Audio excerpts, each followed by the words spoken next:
AR11 form యాక్చువల్గా చెప్పాలంటే చాలామంది స్టూడెంట్స్ కానీ B1 B2 విజిటర్స్ కానీ తర్వాత H1B వీసా మీద ఉన్న వాళ్ళలో కానీ దాదాపు 50-60% ఇగ్నోర్ చేస్తారు.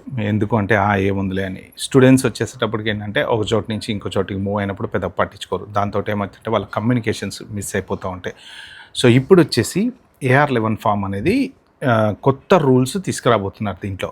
ఆ రూల్స్ కనుక అంటే దాంట్లో ఫిలప్ చేయాల్సిన డీటెయిల్స్ అవి గనక వచ్చి AR11 మ్యాండేటరీ అని చెప్పారంటే మాత్రం చాలా ప్రాబ్లం అవుతుంది. అది ఎట్లా అంటే అసలు ఆల్మోస్ట్ మీ హిస్టరీ మీరు అమెరికాలో ల్యాండ్ అయిన రోజు నుంచి మీ హిస్టరీ అనేది మొత్తం మీరు USCIS వాళ్ళ చేతిలో పెట్టాలన్నమాట. ఓకే, దానివల్ల నష్టం ఏంటి, అసలు ఏం రూల్స్ తీసుకురాబోతున్నారు, సడన్గా ఇది ఇప్పుడు బయటకు ఎందుకు వచ్చింది, ఫెడరల్ రిజిస్టర్లో ఏమైనా పెట్టారా, సో ఆ డీటెయిల్స్ అన్నీ నేను క్లియర్గా చెప్తాను. ఎందుకంటే జనరల్గా అందరూ ఏంటంటే ఆ రూల్స్ వస్తున్నాయి అంటారు తప్ప అసలు ఎందుకు వస్తున్నాయి, ఎక్కడి నుంచి వస్తున్నాయి, ఫెడరల్ లిస్ట్లో పెట్టారా, వీళ్ళు పెద్ద ఇవన్నీ చెప్పరు అనమాట. సో నేను దానికి సంబంధించిన డీటెయిల్స్ లింక్స్ అన్నీ చూపిస్తాను. ఓకే, ఇంకెవరైనా ఫస్ట్ టైం ఛానల్కి వచ్చినట్టే సబ్స్క్రైబ్ చేసుకోండి. చాలామంది చూస్తున్నారు కానీ సబ్స్క్రైబ్ చేసుకోవట్లేదు, ఇంట్రెస్ట్ చూపించట్లేదు సబ్స్క్రిప్షన్ చేసుకోవడానికి. సో సబ్స్క్రైబ్ చేసుకోండి, లైక్ చేయండి, ఎవరికైనా షేర్ చేస్తా అంటే షేర్ చేయండి. First of all AR11 form ఏంటంటే ఏలియన్ రిజిస్ట్రేషన్ అనేది ఇది ఎప్పుడో 1940స్లోనో ఎప్పుడో స్టార్ట్ అయింది. యాక్చువల్గా ఏంటంటే ఎవరు వస్తున్నారు మన కంట్రీలో, ఎవరు ఉంటున్నారు తెలుసుకోవటం కోసం క్రియేట్ చేసినటువంటి ఫామ్ అనమాట. సో దీని మీద కొంత రిజిస్టర్ చేసే వాళ్ళు చేస్తున్నారు, చేయని వాళ్ళు చేయట్లేదు. ఫస్ట్ టైం అమెరికా వచ్చినప్పుడు కొంతమంది చేస్తున్నారు, తర్వాత ఇల్లు మారినప్పుడు ఇగ్నోర్ చేస్తున్నారు. సో డిఫాల్ట్ రూల్ ఏంటంటే మీరు కనుక ఒక అడ్రస్ నుంచి ఇంకొక అడ్రస్కి లొకేషన్ మారితే వితిన్ 10 days మీరు USCISకి నోటిఫై చేయాలి మీ అడ్రస్ ఏదైతే ఉందో. మొదట్లో ఏముండేదంటే సింపుల్ అడ్రస్ అనేది ఉండేది, అంతకన్నా ఏం లేదు. నేను ఏ అడ్రస్ మారా, ఇది నా పాత అడ్రస్. చాలామంది ఎంప్లాయీస్ ఏం చేస్తారంటే మీరు HR మేనేజర్కి చెప్తారు, ఇగో నా అడ్రస్ మారా, నువ్వు AR11 అప్డేట్ చేసేయని. వాళ్ళు చెయ్యరు, చాలామంది చేయరు. అంటే పెద్ద కంపెనీస్ చేస్తే ఏమో కానీ కన్సల్టెన్సీల ద్వారా H1 చాలా ఉన్నాయి కాబట్టి వాళ్ళు ఎవరు పెద్ద పట్టించుకోరు అనమాట. సో ఇప్పుడు వచ్చేసి ఈ AR11 ఫామ్లో 10 పేజీల ఫామ్ అనేది వచ్చిందట. మరి 10 పేజీల ఫామ్ అనేది ఎక్కడొచ్చింది, ఫెడరల్ రిజిస్టర్లో వచ్చిందా అంటే రాలేదు, బ్లూంబర్గ్లో వచ్చిందా అంటే రాలేదు, ఎక్కడ రాలేదు. మరి ఎక్కడి నుంచి వచ్చింది న్యూస్ బయటికి అంటే యాక్చువల్గా May 7వ తారీఖున ఒక కొత్త ఇది ఫెడరల్ రిజిస్టర్లో ఒక కొత్త రూల్ AR11 గురించి పెట్టారు.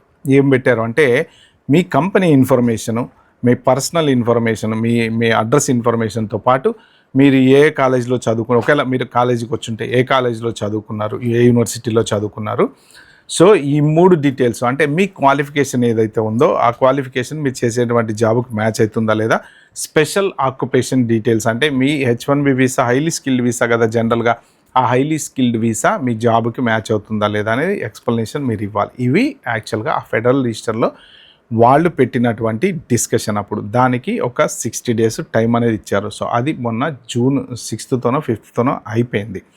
ఓకే, మీకు దాని లింక్ నేను కింద డిస్క్రిప్షన్లో పెడతా, మీరు వెళ్ళి చూసుకోండి ఒకసారి. ఓకే, సో దానికి సంబంధించిన కామెంటింగ్ పీరియడ్ అయిపోయింది కాబట్టి ఇప్పుడు ఏంటంటే వాళ్ళు దీన్ని మళ్ళీ OMBకి పంపిస్తారనమాట.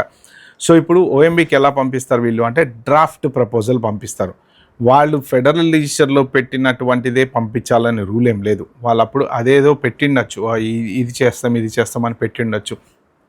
ఇప్పుడు ఈ కొత్త డ్రాఫ్టింగ్ ఏదైతే వాళ్ళు చేశారో ఈ లోపు జరిగినటువంటి పరిణామాలన్నిటిని బట్టి వాళ్ళు చేసినటువంటి డ్రాఫ్టింగ్ ప్రపోజలు వీళ్ళు OMBకి పంపిస్తారు. పంపించినప్పుడు ఏంటంటే ఈ కొన్ని ఆర్గనైజేషన్స్, గవర్నమెంట్ ఏజెన్సీలు ఇవన్నీ లింకులు ఉంటాయి కదా, అలాగా ఒక PDF కాపీ అనేది వీళ్ళు కొన్ని చోట్ల అప్లోడ్ చేస్తారు. చేసినప్పుడు ఏంటంటే మోస్ట్ ప్రాబబ్లీ కొంతమంది ఇమిగ్రేషన్స్ కానీ మీడియా వాళ్ళకి కానీ వాళ్ళకి యాక్సెసిబిలిటీ అనేది ఉంటుంది. దానికి టక్కన ఏంటంటే వీళ్ళు డౌన్లోడ్ చేసుకుంటారు. డౌన్లోడ్ చేసుకుని వీళ్ళు ఏంటంటే అఫీషియల్గా ఎక్కడ పెట్టరు దాన్ని, ఎందుకంటే అది కన్ఫర్మ్ అయింది కాదు కదా, ప్రపోజల్ మాత్రమే. OMBకి పంపించినప్పుడు OMBలో మళ్ళీ వాళ్ళు office of management and budget ఉంది కదా, వాళ్ళు చేంజెస్ అనేవి వాళ్ళని అడగచ్చు. అందుకని చెప్పి వీళ్ళు పబ్లిక్ చేయరు, కానీ దాంట్లో ఉన్న కంటెంట్స్ మాత్రం బయటకు చెప్పి వీడియోలు పెట్టడం, పోస్టింగ్లు అనేవి చేయడం అనేది చేస్తారనమాట. ఇది యాక్చువల్గా జరిగేది. సో ఇప్పుడు ఏం చేంజెస్ రాబోతున్నాయి అంటే ఆల్మోస్ట్ ఆల్ మీ పూర్వత్రాలు మొత్తం తవ్వబోతున్నారు వాళ్ళు. ఈ రూల్స్ కనుక వచ్చినాయి అంటే మాత్రం అందరూ ట్రబుల్లో ఉన్నట్టే. ఎందుకు అంటే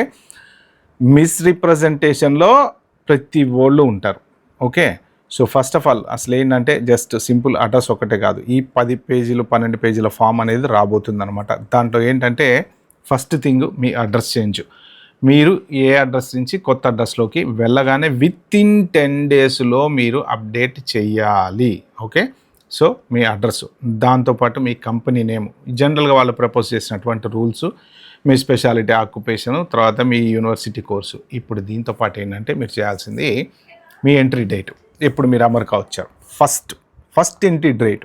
ఓకే, ఎప్పుడు H1 అప్లై చేసుకున్నారు, ఎప్పుడు 60 డేస్ టైం పీరియడ్ గ్యాప్ వచ్చింది, ఎప్పుడు చేంజ్ ఆఫ్ ఎంప్లాయర్ అప్లై చేసుకున్నారు, మీ క్లయింట్ ఎవరు, ప్రజెంట్ ఇప్పుడున్న H1B అప్లై చేసిన మీ క్లయింట్ ఎవరు, సో మీ జాబ్ ఏంటి, మొత్తం ఎంప్లాయ్మెంట్ హిస్టరీ కంప్లీట్గా మీరు యూఎస్లో వచ్చిన దగ్గర నుంచి మళ్ళీ ఒకవేళ ఇండియా వెళ్తే, లేకపోతే మధ్యలో ఒకవేళ మీరు H1 నుంచి మళ్ళీ Day 1 CPTకి మారితే, మళ్ళీ Day 1 CPT నుంచి మళ్ళీ H1కి మారితే, మధ్యలో మళ్ళీ F1 స్టూడెంట్ వీసాకి మారితే, మళ్ళీ దాని నుంచి బ్యాక్ H1కి వస్తే, H1 నుంచి మళ్ళీ B1 B2కి మారితే, B1 B2 నుంచి మళ్ళీ వెనక్కి వస్తే, ఈ హిస్టరీ మొత్తం కంప్లీట్ అసలు మీ ట్రాక్ రికార్డ్ మొత్తం వాళ్ళకి ఇవ్వాలి. దాంతోపాటు మీ బెనిఫిట్స్, ఎవరైనా సరే సోషల్ బెనిఫిట్స్, నేను పబ్లిక్ ఛార్జ్ అంటారు కదా, అలాంటి బెనిఫిట్స్ కానీ ఎవరైనా క్లెయిమ్ చేసుకుని ఉంటే ఆ బెనిఫిట్స్కి సంబంధించిన డీటెయిల్స్ మొత్తం, ఎప్పుడు క్లెయిమ్ చేసుకున్నారు, ఎందుకు క్లెయిమ్ చేసుకున్నారు, ఎలా క్లెయిమ్ చేసుకున్నారు, ఎంత క్లెయిమ్ చేసుకున్నారు,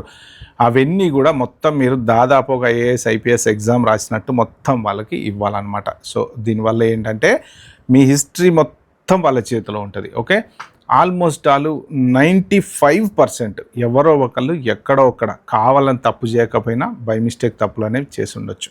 ఓకే, మీరు అడ్రస్ మారి ఉండొచ్చు, ఇగ్నోర్ చేసి ఉండొచ్చు, రిజిస్టర్ చేసుకోపోయి ఉండొచ్చు, అసలు కొంతమంది అసలు రిజిస్ట్రేషన్ AR11 చేసి ఉండకపోవచ్చు. చేయరు, ఎందుకు చేయరు అంటే భయం, మళ్ళీ USA కూడా వచ్చి మన వీసా అయిపోతే పట్టుకుంటాడేమో అని కొంతమంది చేయరు. వచ్చినప్పుడు ఒక అడ్రస్లో ఉంటారు, తర్వాత ఇంకో అడ్రస్లో ఉంటారు, అడ్రస్ మారుతూ ఉంటారు. స్టూడెంట్స్ ఏంటంటే మారుతూనే ఉంటారు, పిల్లలు మార్చినట్టు ఇల్లులు మారుతుంటారు. ఎందుకంటే వీటితో గొడవ అయితే ఆడ దగ్గర పోతారు, అక్కడి నుంచి ఇక్కడ పోతారు, రేట్ తక్కువ ఉంటే ఇంకో చోటు పోతారు, సో ఇంటర్న్షిప్ వచ్చినప్పుడు ఒక చోటికి పోతారు, ఇలా రకరకాలుగా మారుతూ ఉంటారు. సో వాళ్ళు అప్డేట్ చేయరు, పెద్దగా పట్టించుకోరు. ఓకే, ఇక ఈ H1B వీసాల మీద ఉన్న వాళ్ళు ఏంటంటే అవసరమా మన వాళ్ళకి చెప్పటము, ఇప్పుడు జాబ్ ఉండి అన్ని పర్ఫెక్ట్గా ఉండి అన్ని కంపెనీలో మంచిగా ఉంటే అప్డేట్ చేస్తాడండి వాడు, లేదు జాబ్ లేదు, ఎక్కడో మనం చూసారు కదా 7-11లో H1B వీసా అతను పనిచేస్తున్నాడు, అలాంటి వాడు ఏం అప్డేట్ చేస్తాడు చెప్పండి AR11 ఫామ్కి. సో ఏమో ఎవడొచ్చి మనల్ని పట్టుకుంటాడని భయానికి చాలామంది చేయరనమాట. సో ఇప్పుడు ఏంటంటే ఈ ఐడెంటిఫికేషన్ డీటెయిల్స్తో పాటు మీ ఎంప్లాయ్మెంట్ హిస్టరీతో పాటు మీరు ఎన్ని కంపెనీలు పనిచేశారో ఇవన్నీ కనుక వాళ్ళు తీసుకుంటే అందులో కనీసం ఎంత లేదన్నా 2-3 మిస్రిప్రజెంటేషన్లు కంపల్సరీ తగులుతాయి. తర్వాత మీరు ఒకవేళ మధ్యలో ఇండియా వెళ్ళారా, వెళ్ళి మళ్ళీ వచ్చారా, ఎప్పుడు వెళ్ళారు, ఎప్పుడు మొత్తం పుట్టుపూర్వత్రాలతో సహా తీసుకుంటున్నారనమాట వాళ్ళు.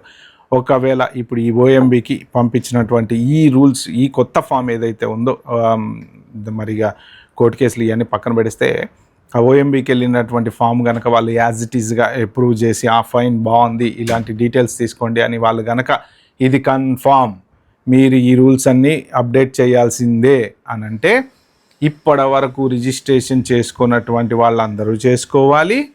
అట్ ద సేమ్ టైం ఎవరన్నా సరే మీరు అడ్రస్ మారితే చేసుకోవాలి. ఇది వీసాలకు సంబంధించిన. మరి B1 B2 వాళ్ళ పరిస్థితి ఏంటి, వాళ్ళు కూడా చేసుకోవాలంటే ఎస్, ఏలియన్ రిజిస్ట్రేషన్ ప్రతి వాళ్ళు చేసుకోవాలి. For example me visit visa మీద అమెరికా వచ్చారు, మీ పేరెంట్స్, కూతురు చికాగోలో ఉంది, కొడుకు డల్లాస్లో ఉన్నాడు, చికాగో వచ్చారు వాళ్ళు, మీ అడ్రస్ ఏదైతే మీరు అప్లికేషన్ ఫామ్లో పెడతారో మీరు ల్యాండ్ అయినప్పుడు అదే అడ్రస్ ఉండాలి, అక్కడికే వెళ్ళాలి, లేదంటే ప్రాబ్లం అవుతుంది. ఓకే, సో చికాగో అడ్రస్ పెట్టుకున్నారు, మీ అమ్మాయి దగ్గరికి వెళ్ళారు, మీ అమ్మాయి దగ్గర కొన్ని రోజులు, ఒక నెల రోజులు ఉన్నారు, మళ్ళీ మీ కొడుకు దగ్గరికి వెళ్ళారు, మీరు మళ్ళీ అడ్రస్ అప్డేట్ చేయాలి, ఖచ్చితంగా చేయాలి.